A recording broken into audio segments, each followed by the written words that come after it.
Next we have Nam Kannadadavaru, Flying Passports anta. They are from Germany. Okay. Hi Yash. Hi, ನಮಸ್ಕಾರ. ನಾವು ಆಶಾ ಮತ್ತೆ ಕಿರಣ್ ಗೌಡ ಅಂತ ಜರ್ಮನಿಯಿಂದ ಸದ್ಯಕ್ಕೆ ಬರ್ಲಿನಲ್ಲಿ ಇದೀವಿ. ಬಹಳ ಖುಷಿ ಆಗ್ತದೆ. ನನ್ನ ಹೆಸರು ಕಿರಣ್ ಅಂತ. ಆಶಾ ಕಿರಣ್. ಹೌದು, ಚೆನ್ನಾಗಿದ್ದೀನಿ ಯಶ್ ಅವರೇ, ಯಶ್ ಬಾಯ್, ತುಂಬಾ ಚೆನ್ನಾಗಿದ್ದೀವಿ. ಆಮೇಲೆ ಇನ್ನೊಂದು ನಮಗೂ ನಿಮ್ಗೂ ಕ್ಲೋಸ್ ಕನೆಕ್ಷನ್ ಅಂದ್ರೆ ನಾವು ಕಿಟ್ಟಿ ಅಣ್ಣ ಅಂತೀವಿ. ಕಿಟ್ಟಿ ಅಣ್ಣ ನಾವೆಲ್ಲ ಒಟ್ಟಿಗೆ ಬೆಳೆದಿದ್ದು ಚಿಕ್ಕವರಿಂದ. ಹೌದೌದು, ನಾವು ಕಿಟ್ಟಿ ಅಣ್ಣ ಎಲ್ಲ ಒಟ್ಟಿಗೆ ಬೆಳೆದಿದ್ದು. ತುಂಬಾ ಸಂತೋಷ ಆಗ್ತಾ ಇದೆ ನಿಮ್ ಜೊತೆ ಮಾತಾಡೋದಕ್ಕೆ. ಸೊ ನಾವು ಫಸ್ಟು ಯುರೋಪಿಂದ ಸ್ಟಾರ್ಟ್ ಮಾಡಬೇಕು. ಸೊ ನಾನು ಒಂದು ಸ್ವಲ್ಪ ಚಿಕ್ಕದಾಗಿ ಸ್ಟಾರ್ಟ್ ಮಾಡ್ತೀನಿ.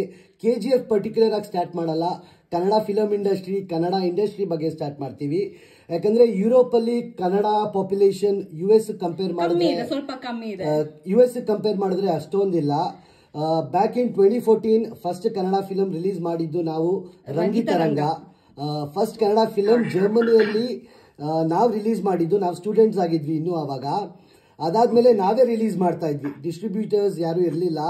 ನಾವೇ ರಿಸ್ಕ್ ತಗೊಳ್ತಾ ಇದ್ವಿ, ಫಿಲಮ್ ತಗೊಳ್ಳೋದು ನಾವೇ.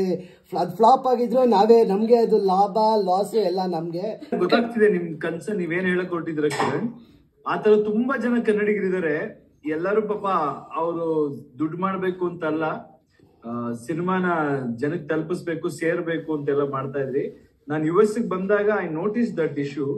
It is not your job to do that lose money or gain money. ಇಲ್ಲೂ ಅಷ್ಟೇ ಪ್ರೊಡ್ಯೂಸರ್ಸ್ಗೆ ಅದ್ರದ್ದು ಉಪಯೋಗ ಕಾಣಿಸ್ತಾ ಇರಲ್ಲ. ಸೊ ದ ಪಾಯಿಂಟ್ ಈಸ್, ಯಾರು ಅದು ದೊಡ್ಡ ವ್ಯಾಪಾರ ಆಗ್ಬೇಕು, ನಾವು ಬನ್ನಿ ಅಂತ ಹೇಳೋದಕ್ಕಿಂತ ಥಿಯೇಟರ್ ಅಲ್ಲಿ ಬರಬೇಕು. ಅದನ್ನ ನೋಡೋದ್ರ ನಿಮ್ಗಾದ್ರೆ ನೀವು ಟೈಮ್ ಮಾಡ್ಕೊಂಡು ಹೋದ್ರೆ ಸಾಕು. ನಾನ್ ಕೇಳ್ತಾ ಇರೋದು ಒಂದೇ, ಈಗ ನಿಮ್ಮಂತವ್ರು ಎಷ್ಟೋ ಜನ ಕಷ್ಟಪಟ್ಟಿದ್ದೀರಾ. ಈಗ ಈ ಮಟ್ಟದಲ್ಲಿ ನಿಮಗ್ ಬಂದಿರೋದು ನಿಮ್ಗೂ ಖುಷಿ ಇರುತ್ತೆ. ಅದು ಡಿಸ್ಟ್ರಿಬ್ಯೂಟರ್ ಯಾರು ತಗೋತಾರೋ, ಯಾವ ಭಾಷೆಯವರು, ಅದೆಲ್ಲದಕ್ಕಿಂತ ಹೆಚ್ಚಾಗಿ ಥಿಯೇಟರ್ ಸಿನಿಮಾ ಬರುತ್ತೆ. ಬಂದಾಗ ನೀವು ಹೋಗಿ ಕೂತ್ಕೊಂಡು ಎಂಜಾಯ್ ಮಾಡ್ಲಿ ಅನ್ನೋದು ನನ್ನ ಆಸೆ. ಎಸ್ಪೆಷಲಿ ಈ KGF ನ ನಾವು ಒಂಥರ ಇಡೀ ಯುರೋಪ್ ಅಲ್ಲಿ ಹಬ್ಬದ ತರ ಆಚರಿಸ್ತಾ ಇದೀವಿ. ಆಕ್ಚುಲಿ ಈ ತರ ಬುಕಿಂಗ್ಸ್ ಎಲ್ಲಾ ಲ್ಯಾಂಗ್ವೇಜಸ್ ಅಲ್ಲೂ ಈ ತರ ಬುಕಿಂಗ್ಸ್ ಫಸ್ಟ್ ಟೈಮು ಆಗ್ತಾ ಇರೋದು. ಅದು ನಮ್ಗೆ ಕನ್ನಡದಿಂದ ಇದು ಹೊರಬರ್ತಾ ಇರೋದು ನಮ್ಗಂತೂ ಪ್ರೌಡ್ ಅನ್ನೋದಕ್ಕೂ ಹೆಮ್ಮೆ ಅನ್ನಿಸ್ತಾ ಇದೆ. ನಮ್ಮ ಕನ್ನಡ ಈ ಮಟ್ಟಕ್ಕೆ ಬೆಳೀತಾ ಇರೋದು ನಮ್ಗೆ ತುಂಬಾ ಹೆಮ್ಮೆ ಅನ್ನಿಸ್ತಾ ಇದೆ. ಆಮೇಲೆ ನಮ್ಮ ಬಗ್ಗೆ ಶಾರ್ಟ್ ಇಂಟ್ರೊಡಕ್ಷನ್. ನೀವು ಎಲ್ಲರೂ ಈ ಟೈಮಲ್ಲಿ ಒಂದ್ ಸ್ವಲ್ಪ ಇದನ್ನ ಸೀರಿಯಸ್ ಆಗಿ ತಗೋಬೇಕು. ಯಾಕಂದ್ರೆ ಜೀವನದಲ್ಲಿ ಅಷ್ಟೇ, ನಾವು ಯಾವಾಗ್ಲೂ ಎಲ್ಲರ ಮೇಲೆ ಬೆರಡು ತೋರಿಸ್ತಿರ್ತೀವಿ, ಯಾರ್ದೋ ಮಿಸ್ಟೇಕ್ ಅಂತಿರ್ತೀವಿ. ಬಟ್ ಐ ಥಿಂಕ್ ರೈಟ್ ನಾವು ಕಾಂಪಿಟಿಷನ್ ಹೆಂಗಿರ್ಬೇಕಂದ್ರೆ ಯಾವ ಭಾಷೆಯಲ್ಲಿ ಜಾಸ್ತಿ ನೋಡ್ತೀರಾ ಅಂತ. ನೀವ್ ಹೇಳ್ದಂಗೆ ನನಗೆ ಗೊತ್ತು ಜನಸಂಖ್ಯೆ ಎಷ್ಟಿರುತ್ತೆ ಅಂತ. ಎಷ್ಟು ಜನ ಇದೀರಾ ಅಷ್ಟು ಜನ ನೋಡಿ ಖುಷಿ ಪಡಿ. I think will always respect what you have done. ನಿಮ್ಮ ಕೆಲಸ ಇಂಡಸ್ಟ್ರಿಗೋಸ್ಕರ ನೀವು ಮಾಡಿದೀರಾ. But our job is to give you something where you are proud of and ಎಲ್ಲರ ಮುಂದೆ ಖುಷಿಯಾಗಿ ಹೇಳ್ಕೊಳ್ಳುವಂತ ಕೆಲಸ ನಾವು ಮಾಡ್ತೀವಿ. Thank you brother. Thank you Flying Passport. ನಿಮ್ ಹೆಸರು ಸಕ್ಕತ್ತಾಗಿದೆ, ಫ್ಲೈಯಿಂಗ್ ಪಾಸ್ಪೋರ್ಟ್. Very creative. ಕೊಟ್ಟಿರ್ತೀವಿ, ಇದು ಮಾಡಿರ್ತೀವಿ, ಹಾಗಲ್ಲ. ನೀವೆಲ್ಲ ಎಂಜಾಯ್ ಮಾಡ್ಬೇಕು ಅಂತ.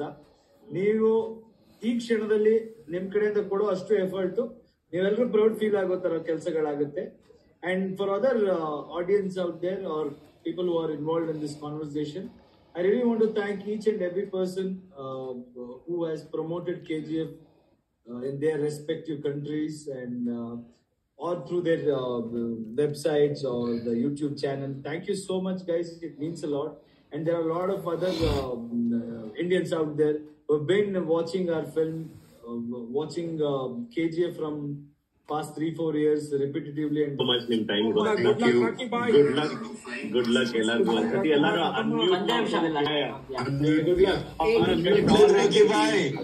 ನಮಸ್ಕಾರ Rocky boy. Good luck, bye bye. Good luck.